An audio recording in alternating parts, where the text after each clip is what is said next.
Hi, my name is Cadie Parker and I worked with Dillard's under the Executive Management Department. My day-to-day tasks consisted of whatever the managers needed help with, whether it be creating social media content, aiding in inventory counts, or shadowing and helping a sales manager. I got my internship by reaching out to the store manager, Kevin, and I explained my interests. We set up an in-person interview and I got a call that I got the internship about 2 weeks later. My favorite part about this internship was getting to work in a wide variety of departments and expanding my skills. The most important thing that I learned is that when you work with a lot of people, there are going to be some people you don't necessarily like, but you have to figure out what works to get a common goal accomplished. I also learned that it is important to show leadership to others in a position, even if you are younger. Lastly, I learned that it is okay to ask for help and it is okay to make mistakes.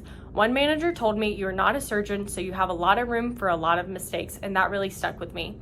My advice to future interns would be to make sure you go in with an open mind and no expectations. Just go in and be ready to learn.